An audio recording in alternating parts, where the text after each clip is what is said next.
مالک بن اسماعیل نے بیان کیا، ان سے ابن عینہ نے بیان کیا، ان سے عمرو نے، انہوں نے جابر رضی اللہ عنہ سے سنا کہ نبی کریم صلی اللہ علیہ وسلم تشریف لائے تو عبداللہ بن ابی کو دفن کیا جا رہا تھا۔ آپ نے اسے قبر سے نکلوایا اور اپنا لعاب دہن اس کے منہ میں ڈالا اور اسے اپنی قمیص پہنائی۔ صحیح بخاری حدیث نمبر 1270۔ سفیان سوری نے بیان کیا، ان سے ہشام بن عروہ نے، ان سے عروہ بن زبیر نے، ان سے حضرت عائشہ رضی اللہ عنہا نے کہ نبی کریم صلی اللہ علیہ وسلم کو 3 سوتی دھلے ہوئے کپڑوں کا کفن دیا گیا تھا۔ آپ صلی اللہ علیہ وسلم کی کفن میں نہ قمیض تھی اور نہ عمامہ۔ صحیح بخاری حدیث نمبر 1271۔ مسدد نے بیان کیا، ان سے یحییٰ نے، ان سے ہشام نے، ان سے ان کے باپ عروہ بن زبیر نے، ان سے ام المومنین حضرت عائشہ صدیقہ رضی اللہ عنہا نے کہ رسول اللہ صلی اللہ علیہ وسلم کو 3 کپڑوں کا کفن دیا گیا تھا، جن میں نہ قمیض تھی اور نہ عمامہ تھا۔ حضرت امام ابو عبداللہ بخاری رحمہ اللہ فرماتے ہیں کہ ابو نعیم نے لفظ ثلاثہ نہیں کہا اور عبداللہ بن ولید نے سفیان سے لفظ ثلاثہ نقل کیا ہے۔ صحیح بخاری حدیث نمبر 1272۔ اسماعیل نے بیان کیا، کہا کہ مجھ سے مالک نے بیان کیا، ان سے ہشام بن عروہ نے، ان سے ان کے باپ عروہ بن زبیر نے، ان سے عائشہ رضی اللہ عنہا نے کہ رسول کریم صلی اللہ علیہ وسلم کو سحول کے 3 سفید کپڑوں کا کفن دیا گیا تھا، نہ ان میں قمیض تھی اور نہ عمامہ تھا۔ صحیح بخاری حدیث نمبر 1273۔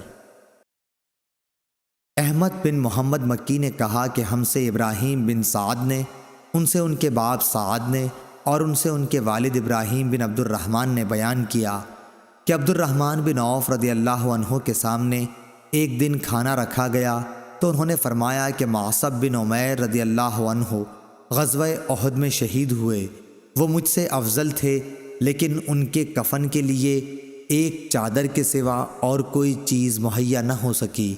اس طرح جب حمزہ رضی اللہ عنہ شہید ہوئے یا کسی دوسرے صحابی کا نام لیا، وہ بھی مجھ سے افضل تھے، لیکن ان کے کفن کے لیے بھی صرف ایک ہی چادر مل سکی۔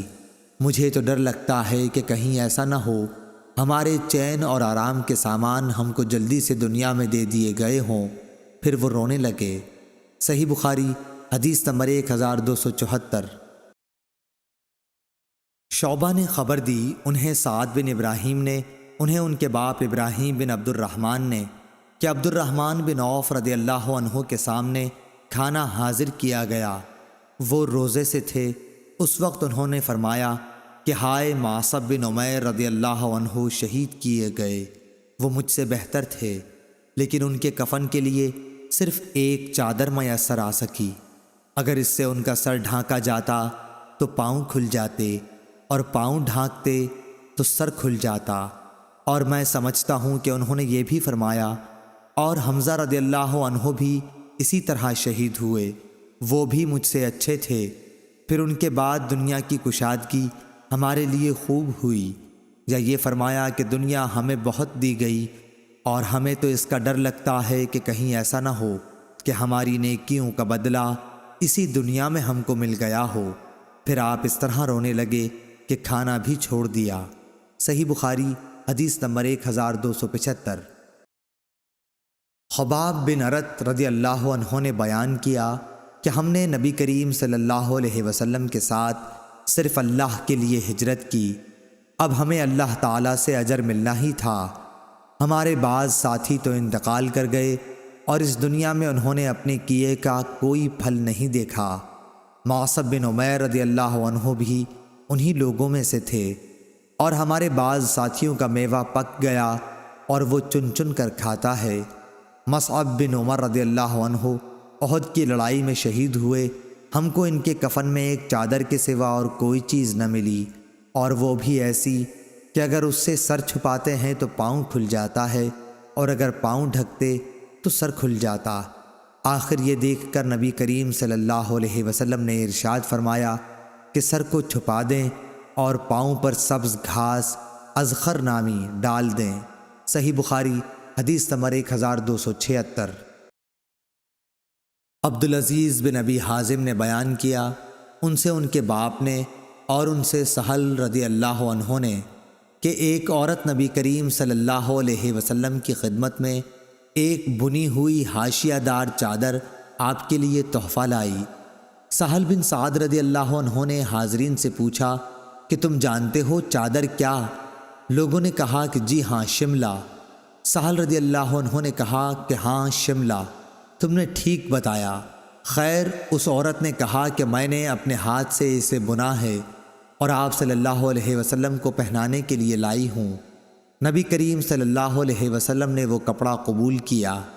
آپ صلی اللہ علیہ وسلم کو اس کی اس وقت ضرورت بھی تھی، پھر اسے ازار کے طور پر باندھ کر آپ صلی اللہ علیہ وسلم باہر تشریف لائے تو ایک صاحب عبد الرحمن بن عوف رضی اللہ عنہ نے کہا کہ یہ تو بڑی اچھی چادر ہے، یہ آپ صلی اللہ علیہ وسلم مجھے پہنا دیجئے۔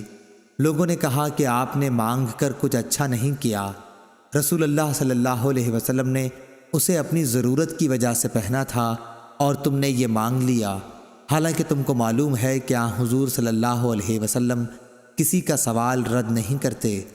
عبد الرحمن بن عوف رضی اللہ عنہ نے جواب دیا کہ خدا کی قسم، میں نے اپنے پہننے کے لیے آپ صلی اللہ علیہ وسلم سے یہ چادر نہیں مانگی تھی، بلکہ میں اسے اپنا کفن بناؤں گا۔ سہل رضی اللہ عنہ نے بیان کیا کہ وہی چادر ان کا کفن بنی۔ صحیح بخاری حدیث نمبر 1277۔